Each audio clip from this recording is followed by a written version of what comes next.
you've developed a lot of intellectual property from your comics to shorts as part of an extended universe and all of this.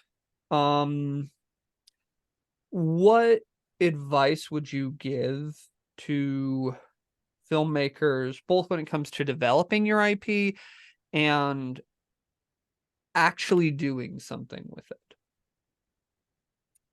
Interesting question. Yeah. So, I mean, I guess once you've developed enough of them, you Mm-hmm. stop wanting to develop them in a way where they wouldn't have something done with them. So Mm-hmm. I think part of what I'd recommend is if people are starting out and they haven't done a lot of world building or IP creation, start small, you know, start Mm-hmm. very small. One of the mistakes that a lot of us make when we first go into this is we think we need to make it this massive thing, you know what I mean? That's like, and we're trying to do more than like a massive blockbuster would do. Mm-hmm. You know what I mean? Like planning out like 10 films or something. It's like, even on those big films, they just focus on the first one first. And Mm-hmm. then if that is successful, they go further. So, like start with a 2 minute short or like, something that's a good pitch, like, Lights Out, for instance. There was Mm-hmm. that classic story of that short. Jed Shepard, who I know, and Rob Savage, they had like they did a short of Host before they had done Host as a proof of concept. That's amazing, of them just on a Zoom, Mm-hmm. and like somebody goes up to an attic and this like thing happens.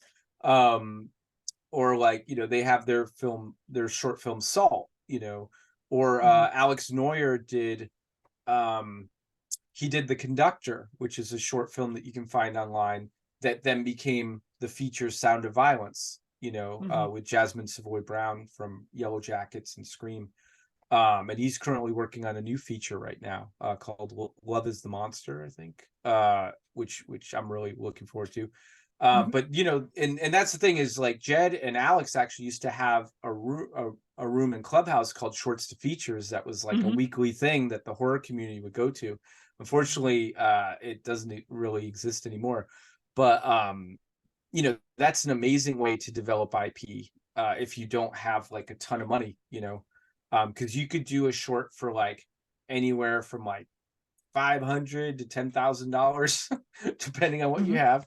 Um, but like some of the ones that are the most successful cost almost nothing. Like Lights Out, I think, that particular filmmaker probably either had a friend that did VFX, or they did them themselves, and they did that one kind of distortion thing, or with the face of the person.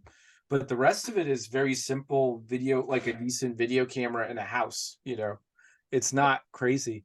And recently on Twitter, or X, Jed actually posted a picture of the rig they used for Host, and it's like an iPhone like taped to the back of a laptop, you know, with like a little thing, and so, you know, like you can do things on your, you can shoot on your phone now. Like the iPhone does like 4K Dolby Vision Yeah. natively.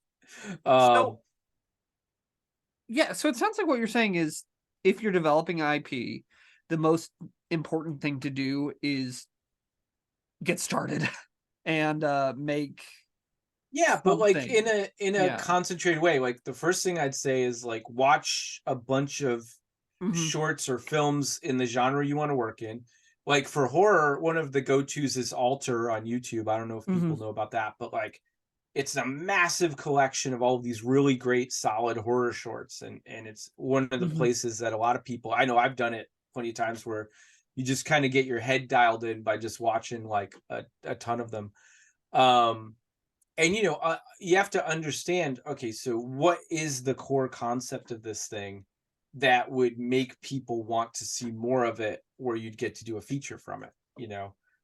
Like people are selling stuff off of short stories on Reddit now. Like there's a whole run on this, of these like, there's so many different ways to get the stuff out there. But if you want to be a filmmaker, as we discussed earlier, like you need to actually make a film and show it to people if you want to be able to make a larger film or more films. So Yeah. Yeah, I mean, that's the thing, and don't be afraid to team up with people, you know, and be creative with people, collaborate with them. You know, if you try to do everything yourself, it can be exhausting, and it can Yeah. be you will have some very tough days, No, it's you it's know. very true. Yeah. So you've also done a decent amount with comics, right?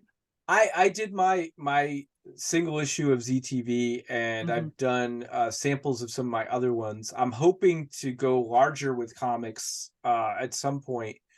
But you know, I think the main thing about comics is, you know, with ZTV, I wrote it, I illustrated it, I laid it out, I did Hmm. everything myself, and it's this monumental thing. Like it's just there's no way of stating how much work that is.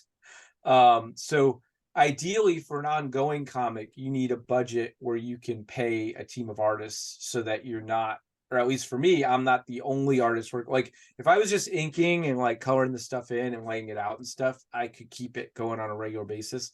But like doing everything from scratch is like, you know, because when you have a team for comics, you can be working on one thing while they're working on another, and it Oh yeah. all and so like the month of work that it takes for everyone or whatever it is or weeks are overlapped so that you can do it each month or bi-monthly or something, you know. That makes sense. So Yeah. it's, I mean, and we don't want anybody to be working their comic teams as hard as manga workers are Yeah. worked in Japan. Well, those books are like this thick, you know. Those are They not are that's not the massively same thick. as a comic book. That is true. We don't have time to go into it here, but look up the labor disputes Oh, around I'm sure. I manga mean, writing. It's bad. Yeah. artists sadly are generally woefully Mhm. underpaid. Even comic artists, like their rates are not like Yeah. they're so low for the amount of amazing artwork that they do Oh yeah. that it's crazy, you know. So anybody that wants to make comics, like go find an artist, pay them well so that they want to keep working on it and do it, you know. Yeah. But also, you know, there is the distribution side of it too, though, where if you want to make any money from comics, you need to make sure that like I mean, the best thing out there is Image, you know, if you can Hmm. get them interested, but they get a lot of pitches, so it's tough to get in there. Yeah. Um, and so yeah, but I have a ton of stuff I want to do with comics. I just haven't had the time. And then you know, I've also done some stuff with some motion comics where I've actually brought the comic stuff that I do into film, Hmm. which has been people have responded really well to that. So I'm thinking about doing some stuff with that at some point as well. Um, you know, especially after Shudder had done their this animated special that was basically a motion comic for 45 Yeah. minutes and had like Kiefer Sutherland and all these amazing actors doing the voices and stuff. Nice. So I was like, hey, I've done that. I need to do more of that. So yeah, Well, that hoping sounds to do some good. of that. Yeah. So we'll have to have you on again. Cool. Anytime. In about, yeah, to talk more about your comics once there's a little bit more there and just the other stuff you're doing because you're fun to talk to. Oh, But the it's my podcast, so sometimes I get to make selfish calls like that.